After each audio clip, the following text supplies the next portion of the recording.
passer 2 fois na mois.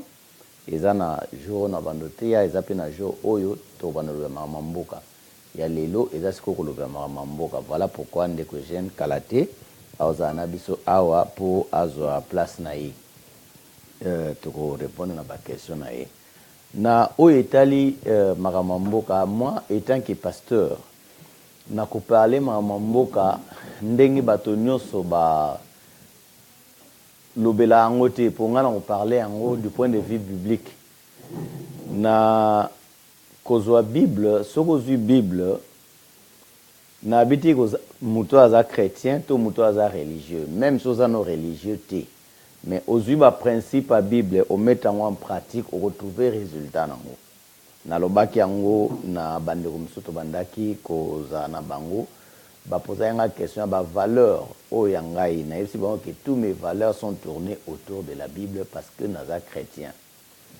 Alors ce que zui ba valeur biblique o tiango en pratique o retrouver résultat ya likambo oyo songolo pakala oyo zolanda.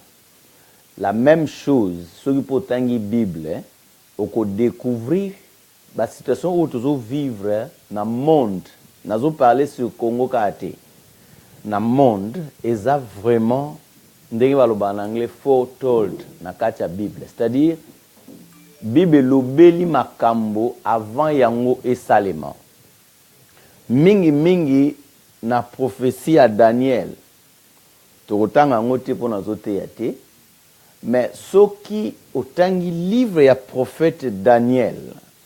On peut découvrir que na ba emblème ya ba pays chaque ya ba empire oyo eko ndenge nzambe a révélé ka na Daniel ezaki banyama et puis tant bazole kiseri ke babandi ko expliquer ye vision ya nani ya Nabucodonosor oya amona ki statue moko ya munene mutu ya statue wana ezalaki en or, poitrine na ye ezalaki en argent, et puis makolo ezalaki en fer, et puis ba pied ezalaki en terre, argile.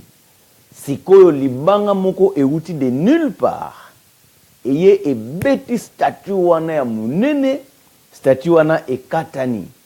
Alors il a fallu siko Nabucodonosor à comprendre ndoto wana. Oso mona mutaloti ndoto abosani yango azana besoin muta ko rappeler ndoto na yepe ba pesa explication. Et là on a lingaka Bible parce que Bible est un livre moko imaginaire te. Bible zo beta li solo oyo e salema. Lokwa li solo oyo ya Daniel eza li solo oyo e salema.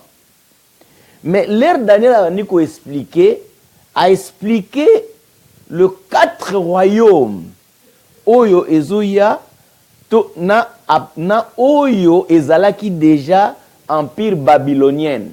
Bato batanga bandeko batanga ba mona ke na Congo le totanga ki ba empire babylonien, totanga ba empire perse et puis totanga ba empire romain. Eza biloko oyo Daniel a monaki. Daniel a monaki biloko wana. Oyo tango zotanga Bible ozoyo ka Perse. Mo wana tango bazo ba Perse, to roi de Perse, to empire Perse. Lelo oyo eza suna kombo wana te, kombo échangea. Kombo ya lelo eza Iran. Do lisolo ya Esther le to beta ango eleka kindena Iran ya lelo, kombo ya Iran ya lelo. Mais l'air on est Iran te, l'air on est empire perse. Comprenez? Mais les Iran. La même chose peut. Ba ndeko na biso, ba koko na biso, ba fandaki na bango na Afrique. Loko la biso to za ba Congo, to parler sur le Congo. Ba koko na biso ba fandaki na bango na Congo. Bazaye ko diriger Congo ndenge zaye ko diriger me na ba roi, ba tusa na ba empire, ba o ba kenda classe ba empire Lunda ezalaki, ba empire Luba ezalaki, ba empire Congo ezalaki, ba royaume Congo ti ezako développer. Ozo zwamboka ezokoma royaume to ezokoma empire par rapport ya ba guerre oyo zo gagner, nde empire wana ezo ya munene. C'est la même chose aux colonisateurs basala lelo yo na monde moderne. Ozomona na bandi yango na Daniel pour muta kanisa teke makambo ezo sala malelo eza par hasard. Ce qu'on a la connaissance de la Bible, on peut comprendre que la réalité est lelo et l'Obama déjà dans la Bible d'une manière ou d'une autre. Solution na ngo peut-être obimisa ngo pe ka pour solution za na ngo. Bakoko na biso bafanda ki na bango bazo vivre vie na bango nde bazali ko vivre yango. Porte bakoka ngo na fungola te po muyibe ezalaki te muyibe bamemela biso muyibi ko yiba bamemela biso corruption ko mema. Et pas na biso na tango makala muyibe ezalaki te. Koko akobima ke bilanga azuka kanzete atie atika porte po muta okota te ko yiba. Égoïsme pesa ki na ngote pour ceux qui au lambi biloko obengi ba voisin ba ye ba lena bango. C'est seulement na conférence de Berlin nde ba mindele ba européen ba sangana ki ba partager Afrique. Présence na biso na ba pays européens eza volonté te. Présence ya Africain na Amérique, na Australie, ndenge to panzani monde mobimba. Eza volonté te. Faut comprendre que yo Congolais ya République démocratique du Congo, ozo souffrir, yo pe Congolais ya République du Congo na Brazzaville, azape ko souffrir. Ba Zimbabwe kutu to ebiliso na bango. Na Angola pe même chose. Les pays africains sont en train de souffrir, la Côte d'Ivoire, la Cameroun, la Nigeria. Tous, nous les Africains, nous sommes forcés de nous exiler. Alors, ceux qui na lingina zonga na longwe na point global, ndenge na conférence de Berlin ba kabola ki déjà Afrique, y compris Congo, Congo sikoyo, yo monaka munene ya Congo na lelo boy Congo, ezali deuxième pays le plus grand d'Afrique après Nigeria. Pour le dire qui Soudan, ou ezali pays munene ba Kaboul déjà Soudan. Sikoyo eza sikoyo Congo, deuxième pays le plus grand d'Afrique. Munene ya Congo na biso, eza munene ya Europe de l'Est. Munene ya Congo na biso, mboka mobimba Belgique na ba province na ngo nyonso ekokota kuna 80 fois. Munene ya Congo na biso, mboka mobimba lokola France ekokota kuna 8 fois. Bon, yutalaka que France ekota na pays na biso 8 fois, Belgique ekota na pays na biso 80 fois. Nous Congolais, nous devons être fiers de notre pays d'abord. Mais mona ke munene ya pays wana ezali ko appartenir na mutu moko roi Léopold II. Donc Congo ezali lokola ferme na ye. Congo ezali lokola bilanga na ye. Na ba richesse no ezali na Congo ezali ko appartenir na roi Léopold II, na bato ba fani na kati ezali ba koko na biso bazali ko appartenir na roi Léopold II. Ndi angwana ezali aboma 10 000 asala génocide. Nous les Congolais, nous devons faire fonctionner notre esprit pour récupérer le pays na biso na facilité nyonso. Ce qui ka biso ba Congolais to longwe na imbécilisation globale. To zuma yele to fandisi yango. To ko récupérer mboka na biso na kimia nyonso. Ndenge ba Zimbabwe ba sali. Mais tellement to za na imbécilisation moko générale na milliers na biso ba Congolais. Oh, to soit le vrai problème to faire ça na mais ça to soit ba différent na biso to tiango à l'écart pour tout arriver na objectif oyo biso tozo luka bangle ba lobi boye. Knowledge is a power. Connaissance ezali pouvoir. Mais unité ezali force oyo ezo mema pouvoir wana. Siko pa na biso ba Congolais eloko wana sikoyo ezandete. Alors, leur roi Léopold II Congo ezo ko appartenir na ye, ba difficulté comme la ki ye, gouvernement belge ezui Congo. Leur ba koko na biso ba senaki indépendance ya Congo. Congo ezaki lisusu ya roi Léopold II te. Congo komaki ya gouvernement belge. Mundela salaka likambo na ba papier. Yango wana ler bakoko na biso basengaki indépendance. Je vais parler à nos amis qui critiquent le christianisme, qui critiquent les chrétiens. C'est vrai. Colonisation et yenanzela ya religion catholique. Et la religion protestante te. Basango oyo bayaki bazalaki ba missionnaire ya Bible te, bazalaki ba missionnaire pour na ko explorer mboka, c'était des explorateurs. Bata la place nini Oreza, place nini Djameza, place nini Koltaeza, ba makambo bozo mona place guerre ezali ezala na kota ba Kivu kuna, eza na kote ya Kasai eza. Mundele a étudié a yebi richesse na biso eza wapi à travers d'explorateurs oyo ba soi-disant ba benga comme basango lelo boto ana basango solo. Mais o ba yaki ne pourquoi les basango solo te, botuna ka bato akala. Soko ke ko confesser et pas sango na tubela ke oyibaki ke ozwaki mwasi ya bato ke obomaki moto yo ke ko confesser pas sango me ba ko kanga yo. Siko bakoko na banda ko tuna mbula matari ya yebi ndengeni parce que ces sango là c'était des informateurs. Makamonga lobby c'est mon oncle qui me l'a dit que basang bazai ko comprendre te so mutake ko tubela ka yibaki. Après, vous comprenez? Alors, le Belge, qu'est-ce qu'ils ont fait? C'est là qui système que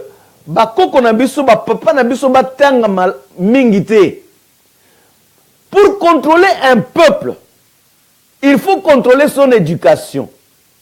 Et les Belges ont contrôlé notre éducation et ils contrôlent notre éducation jusqu'à aujourd'hui.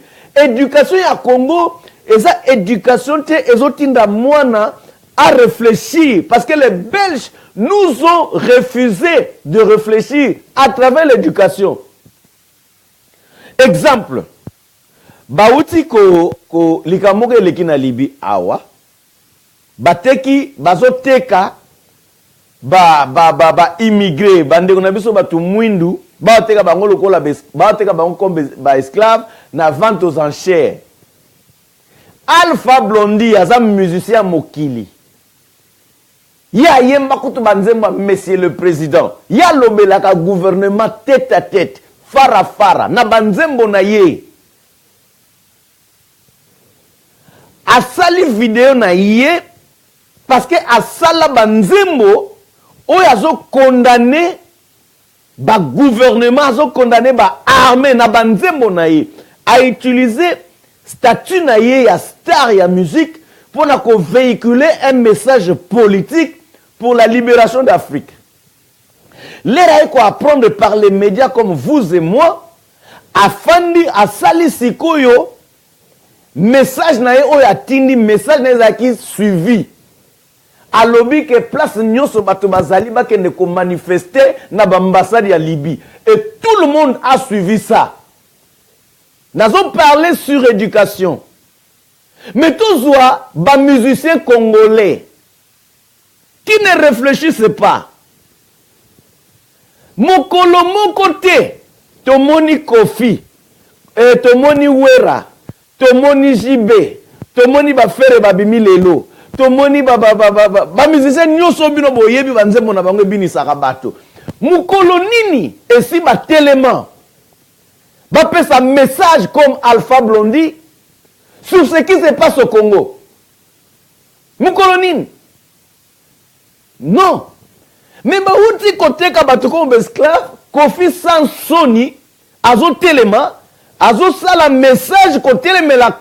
Donc pour dire que il est contre l'esclavagisme. Mais ça c'est quoi ça?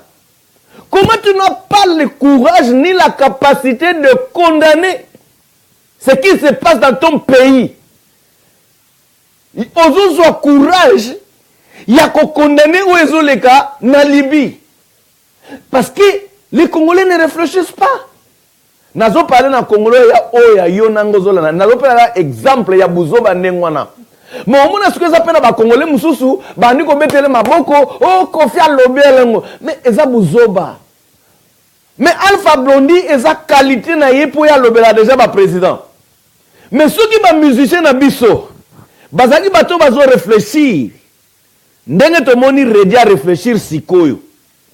Mosengo, Monseigneur Mosengo, azali prélat catholique, a bengisi ba musicien a conscientiser bango.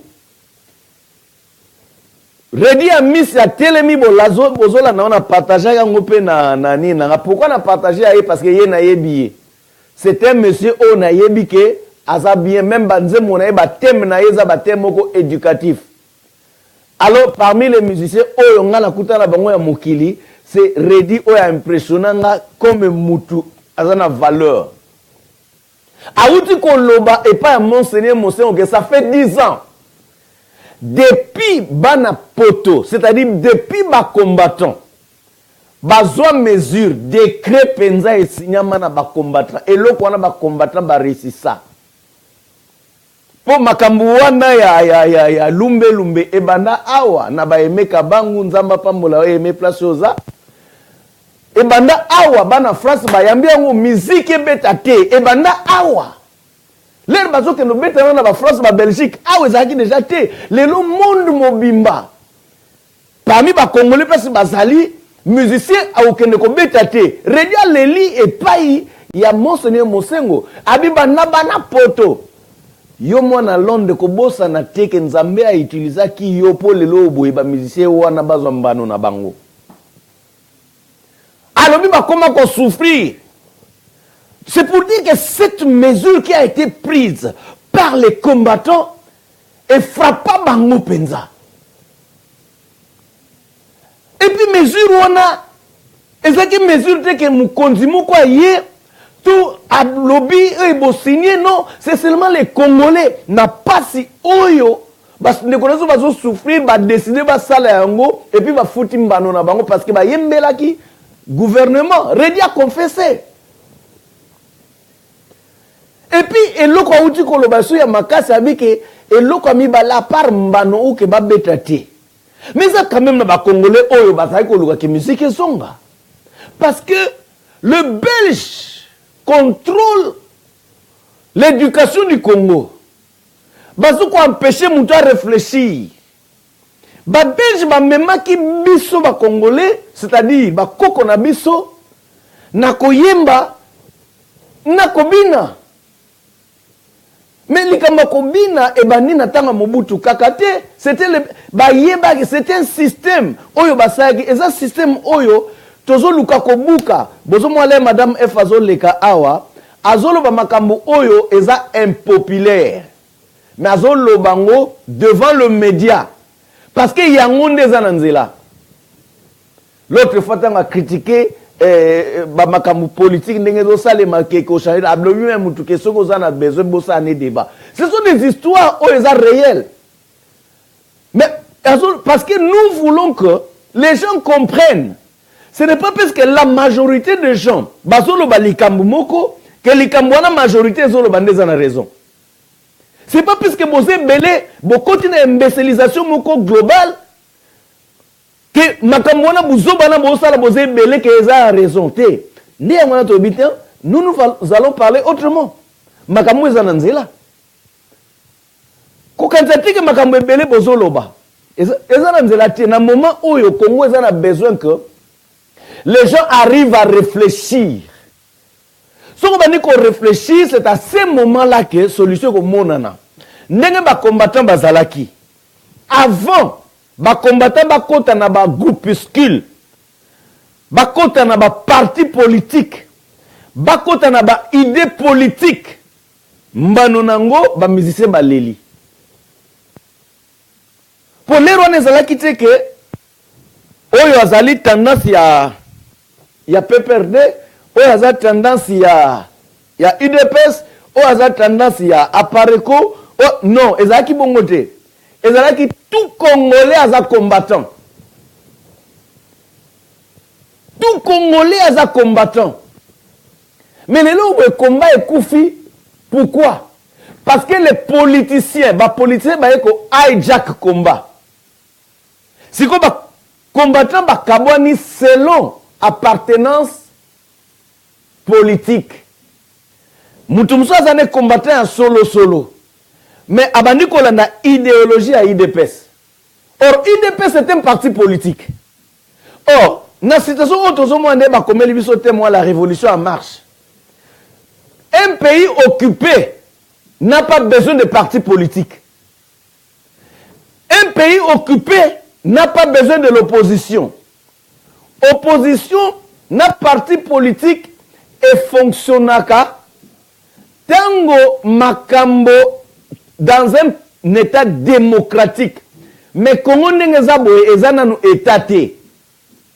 Congo a coexisté du point de vue géographique. Mais comme état, Congo a coexisté comme état té. Pour nanine. Constitution. Et ça la Bible ya mboka. Na mboka obisoto fandi loi et ça le makana parlement. En Angleterre awa, loi et ça le makana parlement, c'est le parlement qui fait la loi. Et puis bah créer la loi chaque jour. Pour bah créer loi y a la bill, c'est-à-dire mutu azu idée to un groupe de gens to ba leba to ba libéraux démocrates bat na bango bazana parlement la divisé dans 3 parties. Et ça na House of Commons, et ça na House of Lords, et ça na monarque. Monarque ezali famille royale. Bango bazaka symbole. Si ko loi utaka soit na House of Commons, soit na House of Lords. Mutu siko c'est parti politique moka obimisa idée mutu moko dans le parlement a betan le la bill wa ba ko débattre nango soit na House of Lords, soit na House of Commons. Les ko là ceux qui banda na House of Commons ba otena na House of Lords. Ceux qui battent na House of Lords et sili ba zonk na House of Commons ba amender yango ba sali ba amendement ya bill wana papa e ko ya ko maloba tinda ngo siko na monarque ezaka poka apesa kaka nzela ke ko maloi. Mais azala pouvoir moroté, ezaka symbolique. Après comme loi. Nambuko parlement za souverain. C'est que basa la constitution écrite te le ko la biso na Congo. Mais biso Congo, ba belge batika ngote. Constitution oyo lelo boye tozo zongo article 64 lobby. Cette constitution Ndaï personnellement, n'a pas de que to telemela parce que to telemela constitution on a depuis kala les ba de faire que va changer constitution. To telemela constitution wana. Yango bomona ke ngai na tanga akuta ta constitution ngote même constitution wana eza validité. Parce que la constitution qui n'a pas été faite par des Congolais. C'est une constitution qui a été faite par des Belges. Na ba Congolais muso ba comme ba Belge, awana Liège. Ba sali constitution ya moko lokola Congo. Basale on a poto après biro ba congolais bondi mango. Faites fonctionner votre tête quand même mes bien-aimés. Ngala ndi ma constitution wana te. Natanga ngo pete batu nyonso yo balanda be miso na ba mona ateke na lobo article 64 na conseil lobi boepo. So na lobi ngo eza kwa na zo reconnaître constitution wana. Constitution wana eza ya bisote. Constitution wana eza ya ba belge basali ngo bateyango avec mesure pour na protéger moi na bango batiaki Joseph Kabila. Et puis, pendant qu'on m'a été un mot qu'on a place au Ezali. Constitution au biso de Rondima, Ezali constitution au biso ba Congolais toko sala. Na ba juriste na biso. Constitution wanande yango ya biso. O Ezali biso te Ezali ba belge ba imposer biso yango. Alors, constitution na quoi Bible ya mboka. C'est quoi Congo d'abord. Même constitution wana o ba belge ba sali, eza violé. Joseph Kabila, na gouvernement na ye, ba viola constitution. Nazo ko démontrer que le Congo n'est pas encore un État, le Congo n'est pas un État, potos na opposition, to potos na ba parti politique. Nazo linga ba combattant, to zonga na idée o ezaki a liboso que mutu nyonso za combattant. Makambata na sezate, o ngana muta IDPS, o ngana muta pareko, biloko ande mutu eko affaibli combat. Mais, bomoni que force ya makambo oyo ba combattant basala, je me rappelle c'est musuto ke ko telema awa na CNE central contre Kofi ya ko betate, a wilo longo makuta zalaki, je me rappelle lokwana. Kala, sur na 2000 combien. Mais lelo eza sou bongote. D'où na etana biso tendance politique, il fait quoi? les politiciens ont pris contrôle du combat. Au combat, les rebandaki, batalaki même pas mamba politique. Il y a parti politique. Alors, le cas État exact, tu as besoin d'opposition. Parce que ce que l'opposition est, c'est que besoin de reconnaître le gouvernement où est en place. Or, le gouvernement où est en place, le Parlement, baza na tenté. Nazali na document officiel. Nazali na document officiel awa. Il y a des documents. Ils ont parce qu'ils ont fabriqué. Ce sont des documents. Nazali awa. Document officiel oyo, ils ont même reconnu SADC. Ils ont parti ebele oyo ba mindele boy ba ke ils ont ba organisation internationale comme ba Human Watch, comme Human Rights, comme The Papers, The Paradise Papers. Ils ont Paradise Papers, ils ont le quoi bazako bimisa ba secret, il y a ba politiciens, bato bazo sala ba tax fraud, ba tout ça, j'ai tous les documents awana o État du Congo. Alors, document musu nazana on a autant gâté parce que tu as atteint abilité to zela Eugène Leraoya. Et lobby que et lobby boye. SADC président SADC Lelo ezali Jacob Zuma, président sud-africain. Yemda président SADC. Baza conscient, balobi boye, gouvernement, na parlement où ils ont dirigé Congo, est illégal. Alors SADC azaki na besoin atina mutu. Ayako solola na Joseph Kabila pour organiser on a zoloba eza rapport, c'est écrit en anglais na ko tanga yangote. Mais mutu soka lingi ke na pesa e na ko tindelo link. Comme ça ozo yango yo moko tanga. Moto aza mayele akolobe lokote parce que mono na Facebook. D'information oyo biso to pesa abino les informations te to zango na social media. Il faut écouter na ba source ou eza crédible.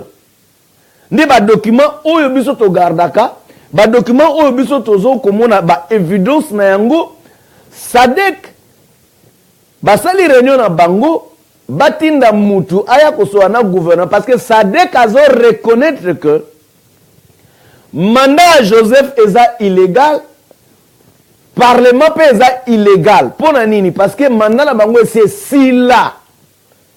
Dans la minute oyo, ba pays de SADC est un pays à sud d'Afrique, Afrique centrale et tout ça, ba sala organisation ba benga SADC. Et ça à part ce qui est Union africaine, et Union africaine. Bazo reconnaître que mandat Joseph est illégal. Bazo reconnaître que le Parlement est illégal. C'est que le mandat, le présidence, Parlement, oyo bazo zo mi beko po na peuple na expliquer Parlement à Grande-Bretagne. Parlement na biso est illégal. Donc il n'y a pas un État. État exaté, État congolais est inexistant. Voilà pourquoi tu lobby la révolution, le pouvoir maintenant appartient au peuple. C'est à nous le pouvoir maintenant. Et yangwana siko tozo loba photo ganga photo bimananzela photo zwa pouvoir oyo bakanya en otage siko SADC ba décider que batinda mutu aya solola na Joseph Kabila pour na ba organiser ba élection en 2017 aw mais bango moko SADC ba lobi it's unlikely, c'est-à-dire que ça le matin que ba organiser ba élection en 2017 pour la réalité oyo ezana Congo. Alors, il faut passer en 2018. Ça dit que zoyeba. Yo Congolais sont rêvé que l'élection ça en 2017 et simbate. C'est impossible. C'est un rêve moko irréalistique et simbate. Ça dit que même mazo reconnaître en mais ce que ça dit que pas lobby que eza pas sûreté que en 2018 on a ba kosala ba élection. Ceux qui sont membres du pays où ils ont fait partie à SADC, ils ont reconnaître que le gouvernement est illégal. Mais tout ça quand même un appui à SADC pour te déloger bango biso peuple. Tout que ne ka na voix wana. Na lobité que tout banda ko sa mobulu non. Mais ceux qui biso peuple te décider tout ça là est loco. SADC a yebi que le gouvernement est illégal. Mais tu as côté les mains, tu as pouvoir na biso. Et l'autre liboso, il faut dépolitiser les combats. Il faut qu'on récupère les combats et zonga ndenge yango ezalaki elonga na ba parti politique parce que chaque parti politique a une vision na ye.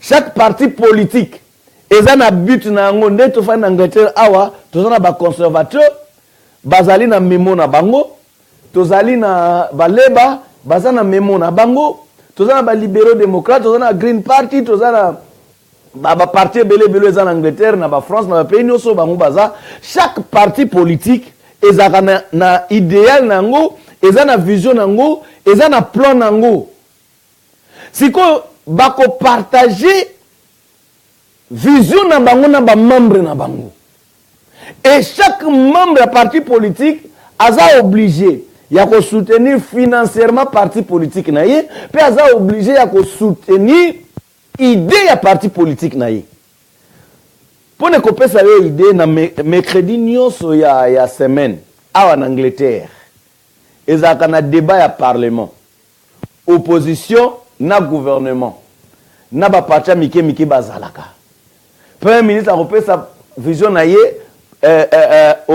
opposition au baza na majorité ezali Labour Party ba côté le mapé Jérémy Corbyn à côté le mabani ko poser ko contrecarrer ko attaquer gouvernement parce que c'est un état démocratique mais Congo za bongote opposé ko zalate Congo ezali wana eza pouvoir au peuple si ko ndenge ba tozo memango biso to lingi la libération du Congo biso to lingi que tuerie, assassinat, viol, et si là. Bisous to li que situation échangée. Sauf que, tozo kota na ba idée à la parti politique. Oh, nyonso bazana sima Félix. Oh, nyonso bazana sima Mokia. Oh, nyonso bazana sima Katumbi. Oh, nyonso bazana sima ya Kamererere. Oh, nyonso bazana sima Ruberwara. Ba koti na sima ba Rwandaise à la touche, à la Rwandaise. Pour les partis politiques, on peut se moi tricona chemise après. Na bato ba na poto, ba zupe idée wana ba contre ba parti politique. Après ba bimi sango comme si ça idée à combat. C'est pas comme ça. Nous réfléchissons. Un pays occupé n'a pas besoin d'opposition. Un pays occupé n'a pas besoin de parti politique. Et encore moins un Congo qui n'est pas un État. Cette constitution qui a été faite en Belgique a été violée par Kabila et son groupe. Baïko Salaba accord au Ezali en dehors de la constitution. Fait Tshisekedi place Yazali que son âme repose en paix. Tu es beloni Yazali penser. Et tant que docteur, Atayo Lingayete, ngape naza d'accord na mamebela salaki na suka wate mais ezane lo mot positif ezali na kati. Et tant que docteur ayeba ki que constitution oyo Joseph Ndenga zo longate constitution ekouei. Baïko Sala accord ba négociation na bango eza normal na cas ya crise boyo ko sala document moko et régir bino te conduire bino na moment moko na période moko courte ba ko sala accord wana même accord wana Joseph a violango sikoyo boko luko opposition pourquoi boko luka parti politique pourquoi toko ko zonga na idée na biso ya combattre. Pour si tu as marche, marche, musuboke koto, ba congolais musupe ba ye marche koto, si koto sani, ba mndele ba oseka biso. Fungola ka Facebook, okomona ke oyo afingi mututel, oyo afingi mututel, même batango no so bazo finga nana bazo bundela mboka. Ezo simbate. Alors, c'est dans cette idée-là que Congo na moment oyo eza gouverner na batu oyo bazana mandat ya peuple te. Mututé a voté gouvernement ezala peuple pe a pesi accord que Joseph a continué. La même chose na parlement. Mais baza wana bazo prendre ba décision Joseph aza ko nommé nazana dossier musu awa ya ba compagnie sud-africaine, ya ba compagnie allemand, ba compagnie suisse. Oh, bazo ke na Congo ko ça la business, ya ba minerai na biso, non seulement coltan, même cobalt, même diamant. Mais eloko za etike ngai, o esalinga pe passe na mawa, eza ke un des compagnies en tant qu'on combote mais ba document zali awa ye compagnie wana biso nyonso toyebi tipo yo juif oyo atekaka ba or na biso juif wana atekaka ba or na biso aza camarade ya Katumbi aza pe camarade ya Kabila bango bazana bazokotisa ba arme rapport ezali awa nde na baso lingi na otindelo lien okomelinga na tindelo lien compagnie wana bazosomba ba arme bazokotisa yango na Congo et comme réponse Congo azali ko soutenir bango pona kosala business pona kozwa coltan pona kozwa cobalt pona kozwa diamant pona kozwa babiloko eza na mboka na biso nani ko expliquer lo moko quand les Congolais se poumon o babomi batu na Kasai o babomi batu place boy eza simple tango bango bakoti ba arme na bango selon ba corps bakotisi na bambongo naza pena ba monter ba mbongo o bakotisi na bato oyo bazwi ba mbongo wana ba msukutu diaspora zo soutenir bango baza ba next président mais business o bango bazo sala communauté internationale bayebi que gouvernement na eza illégal communauté internationale bayebi que pays lokola Congo un grand pays comme le Congo ndena expliquer ki liboso na munene nango na ba ressources nango eza étaté parce que ça na loi mon côté pour l'instant eza corrigir tous les diriger Congo pour na mutu nyonso ato sa loi na minute oyo Congo zo vive na anarchie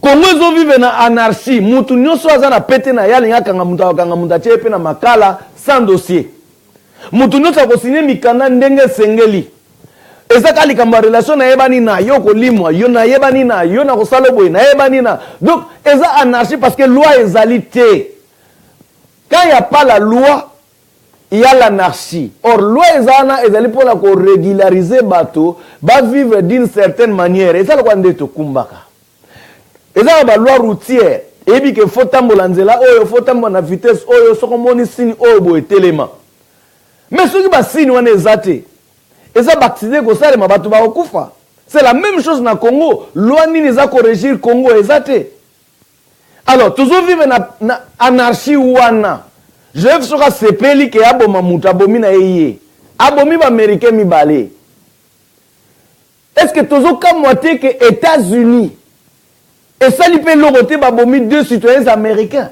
parce que ça business na rapport nazala ngo awa Apple na Microsoft, ce sont des grandes compagnies américaines.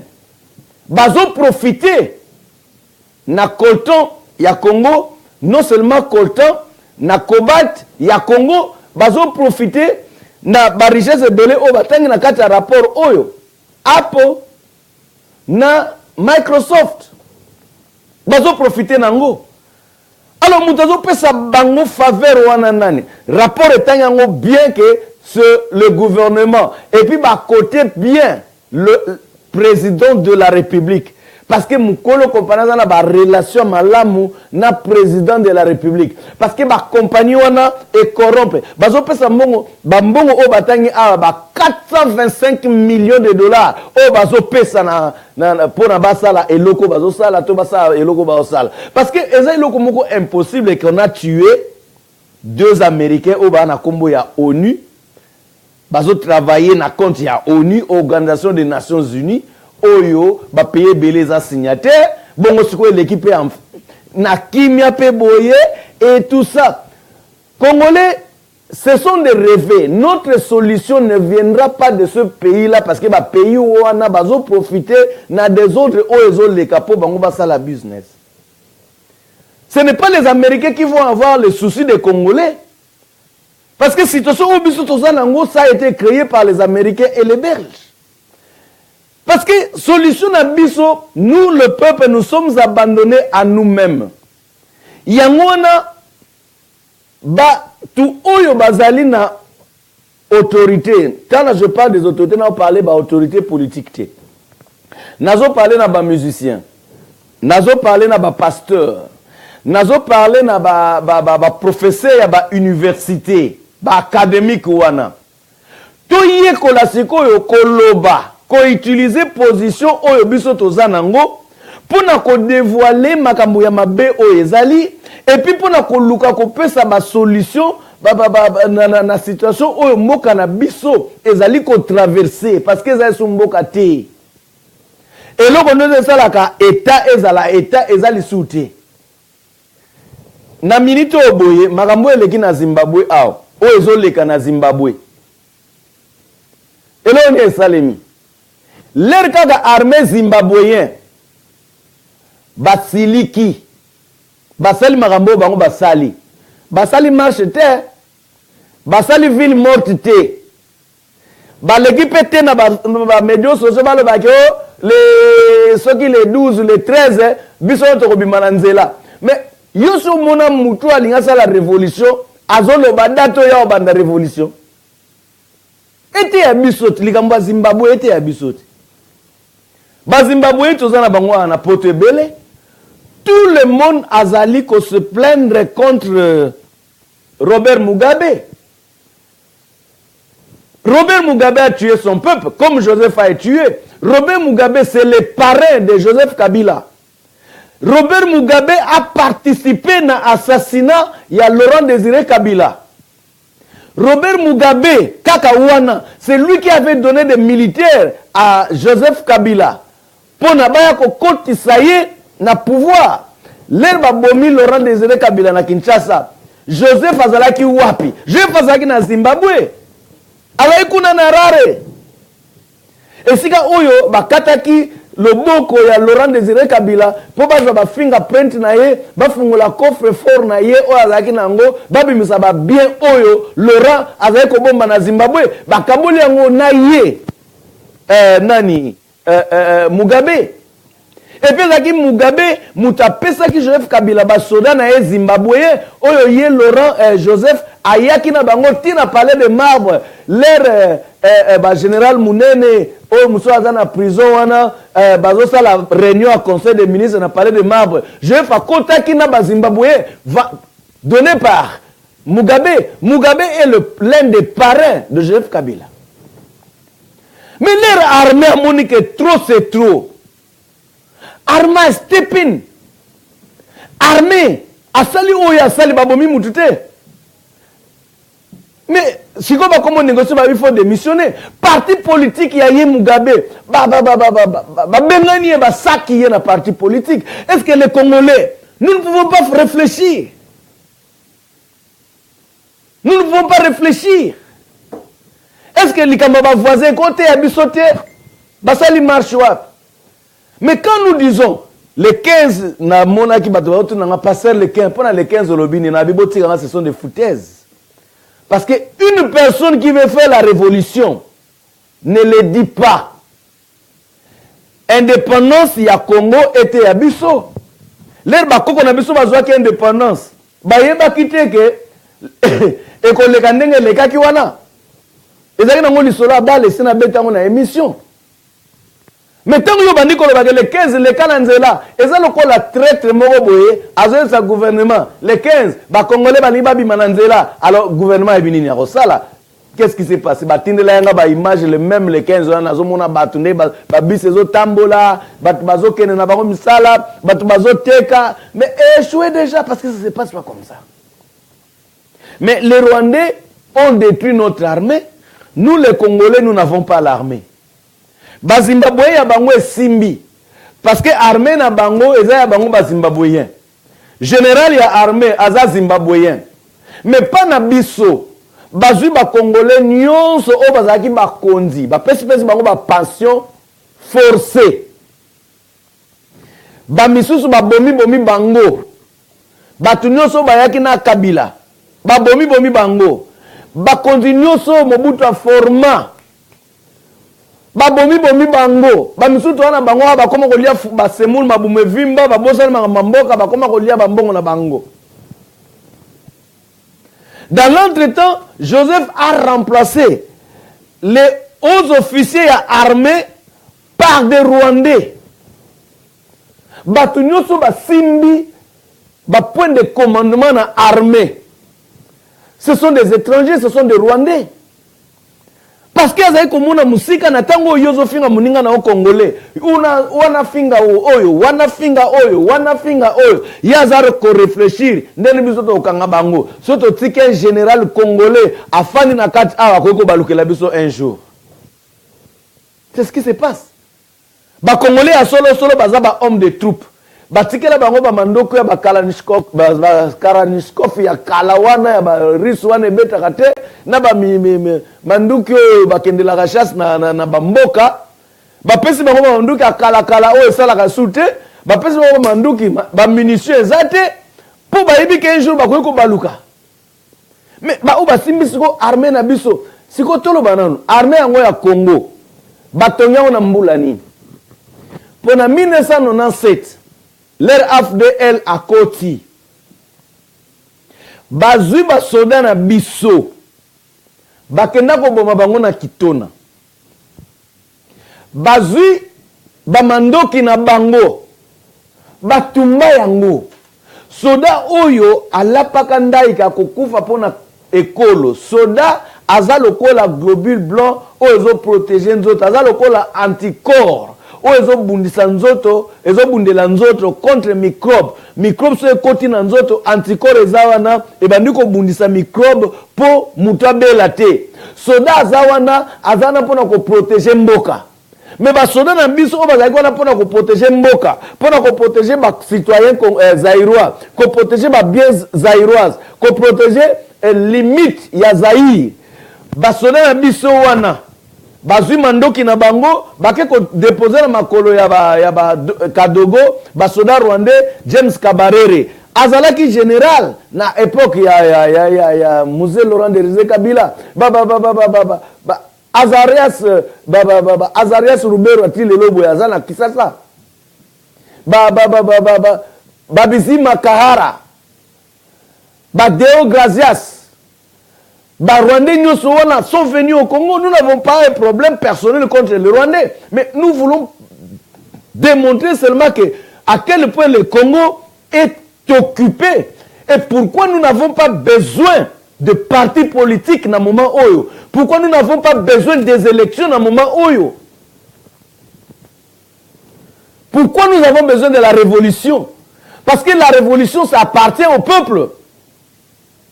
La révolution appartient au peuple. Seule solution pour Nabiso est la révolution. Solution à Congo est la élection. Tant la révolution, non. Révolution na yo, il fait banda na mentalité na yo. Révolution na yo, il fait banda na comportement na yo. Révolution na yo, ezo banda place yo za na kata ndaku na yo. Obandi d'abord ko parler makambo eza sens. N'est-ce ko mona, eza la façon bela ko se révolutionner. Eza la façon bela ko se révolutionner. Parce que leur bazui ba konzina biso ba bomi bango bazui ba konza ba Rwandais, nde bango ba tie bango likolo ya armée.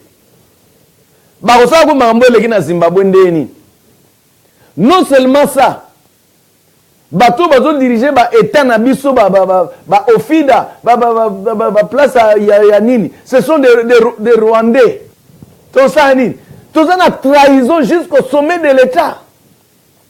On bazo diriger mboka un Rwandais. C'est comme ba bango ndeni. Ba Belge bango moko na parlement na bango awa. Bazolo ba makambu oyo ba Congolais ba dénonça il y a des décennies que c'est Joseph qui a tué Laurent Kabila. Les Belges commencent à le dire. Le lobo après 10 ans, après ce qui 17 ans. Baniko lobango. Les Belges bazolo ba bango mo ke bino matumbo tchaki Joseph. Moutou sayebi que lui Michel a fait campagne pour Joseph. Aza franc-maçon. Pourquoi Eugène a été l'air langues aussi là. Soka tonga tout développé biloko wana. Lui Michel Yemo Aza franc-maçon. C'est lui qui a initié Joseph na franc-maçonnerie. Lui Michel a fait campagne à même à Londres. Ba combattre ba genda ko telemela lui Michel à Londres. Ce sont des Belges qui ont fait asseoir Joseph. Et la communauté internationale ba yebi na bango. Na rapport oyo ezali a eza reconnu dans le monde entier, eza reconnu na Human Rights, eza reconnu na Union européenne, eza reconnu na ONU, eza reconnu que bango bazoloba 6 millions de morts na guerre na biso. Même qu'il y a des milliers de personnes qui meurent. Mais quel est ce gouvernement-là? Oyo okufeli ba millions de citoyens.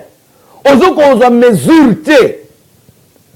Pendant que la communauté internationale ba dit que Rwanda mutazo mema ba makambo ezo leka. Bazo benga yango African World War. La guerre mondiale africaine selon les rapports. Problème ya Congo ezali kama ba Congolais te. Problème ya Congo ezali une guerre mondiale africaine. Pourquoi bazobenga ngo guerre mondiale? Les rapports eza pour biso, ba rapport eza reconnu na niveau international, eza pour na biso. Ko constater que tous les organismes sont contre nous. Il y a aussi des organismes qui sont pour nous. Et maintenant ils attendent qu'est-ce que nous allons faire selon les données qu'ils mettent à notre disposition.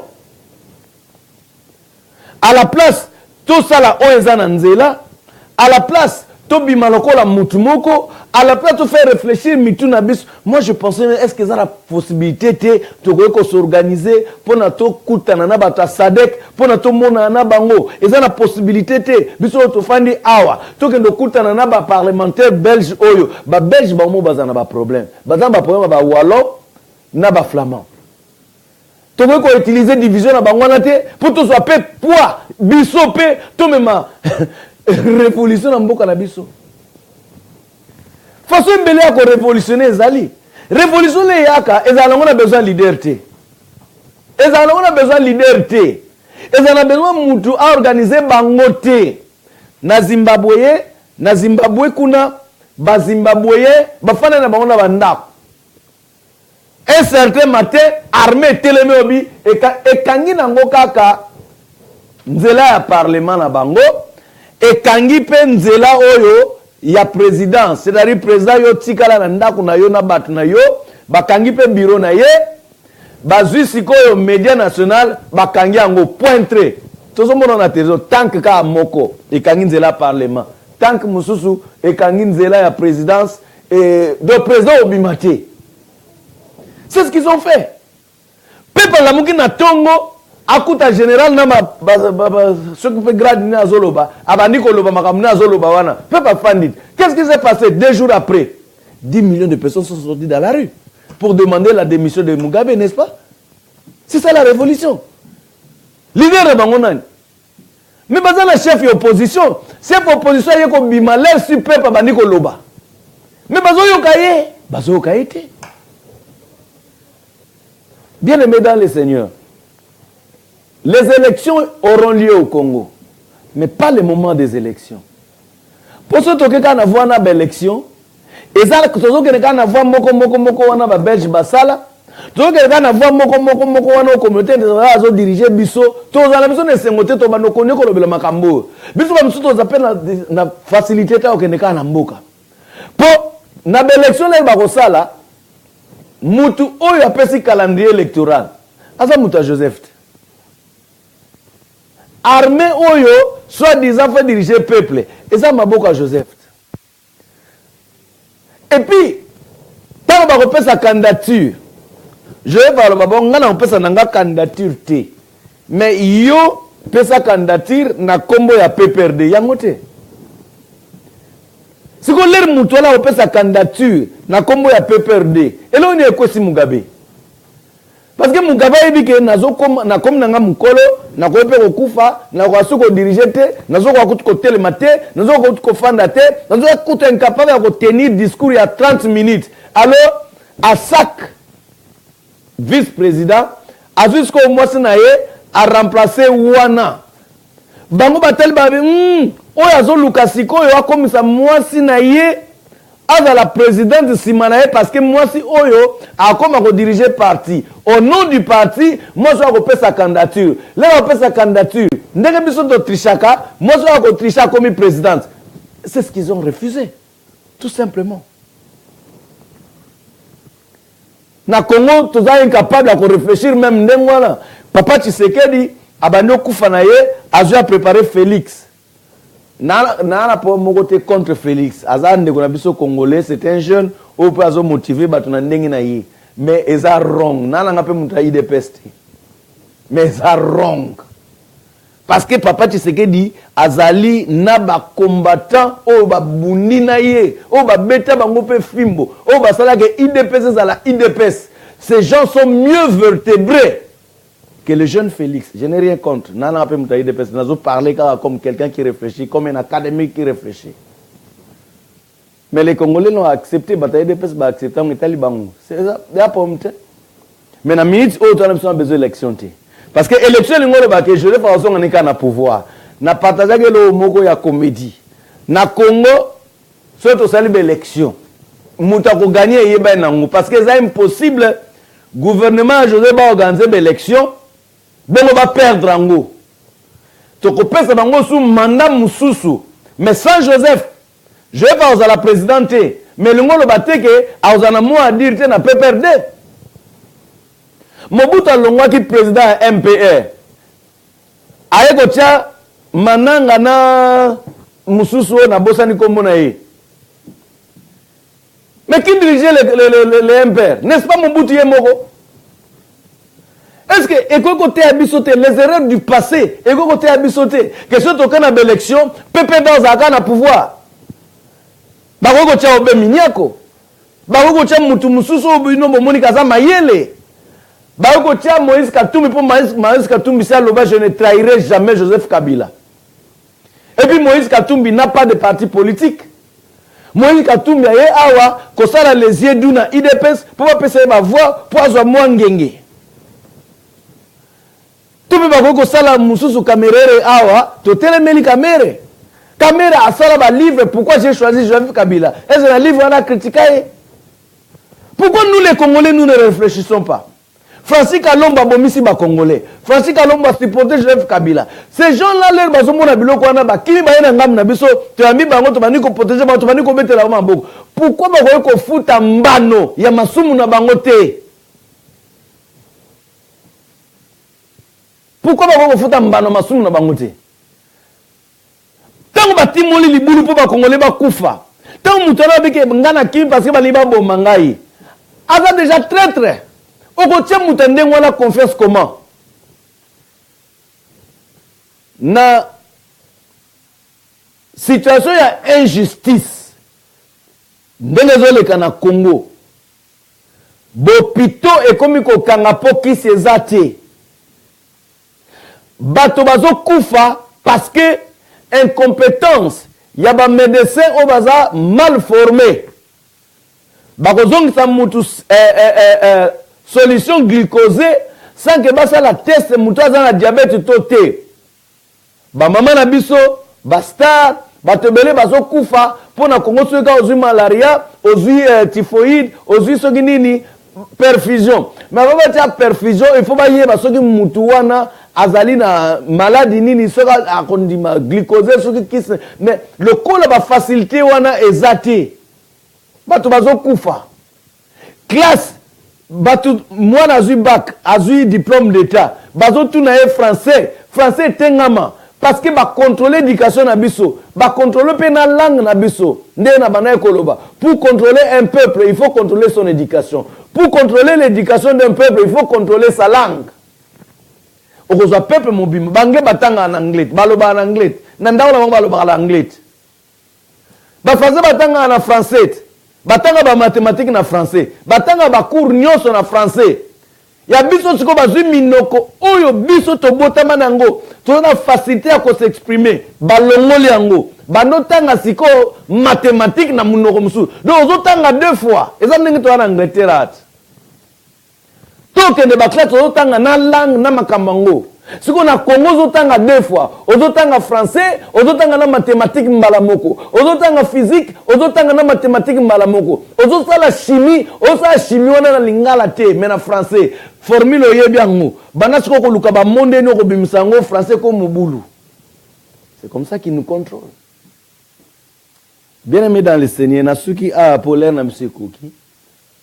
Eugène à mon anité peut-être au salango next time m'kom susu siko souté pour na lelo nazo clôturer que solution à Congo ezaka ka révolution ezanango élection parce que même sur le bok na élection na ucho le balikamba PPRDA au voter nan au voter mutu poko mona Félix azana chance ya kozala mwana ya un leader maximo lokola Monsieur Tshisekedi chance na ye ya mwana parce que azana komba Tshisekedi siko ko voter parce que azo porter comme mwana Tshisekedi oko voter mutu parce que comme na e Fayulu oko voter mutu parce que organizaka ba marche te oko voter mutu pona vision oyo ya développement ya mboka ya zanango. So to bito ke na un état démocratique na ko voter mutu te parce que comme na yé Moïse Katumbi président ya Mazembe abongisa Lubumbashi te. Il faut voter mutu vision na yé ya Congo du point de vue national ezanine. Du point de vue études, éducation, ezandengenine. Développement économique ya mboka, plan na ye ezandengenine. Du point de vue relations extérieures, ezandengenine. Ce que monique non, na sepe na projet à muto, on vote ce qu'on muto. Ce que yo vote nani na projet nini. Ozomo elonga lobby ke ba congolais, ba belge ba empêcher biso ko réfléchir to komaka ko mémoriser. On est encore une raison pourquoi les élections ne sont pas et que ça même na table na minute où. Bien aimé dans le Seigneur, dimanche prochain tu allala peut-être na madame F nabi peut-être parce que aza éprouvé mobile na ye a kufeli maman na ye na lekai kuna vana na émission. Mais nabi que c'est une femme forte azana bino dimanche prochain mais beau souhaiter ba condoléances na mobile na Jean Bernard place Boza ngape na pesa bino ba condoléances na ngama gena zagina bino to kuta appel isusu nde na lobaki madame F akufeli bokilo na ye mama ya mobile na ye Jean Bernard mobile nde Jean Bernard mama na ye nde akufi na mboka Congo. Alors baza matanga oweko passer moi ba condoléances na Facebook mais dimanche prochain à ko sala tu azana bisoka mage mama matanga to tandinga eleka. Alors place Boza botika na kimia nzambe apambola bino so za besoin ba link ya ba événement na lobina ko tindelo ngo parce que ça m'a emboué sérieux biso ba congolais photos au makambo sérieux. Que Dieu vous bénisse place Boza na commune Messia. Bye.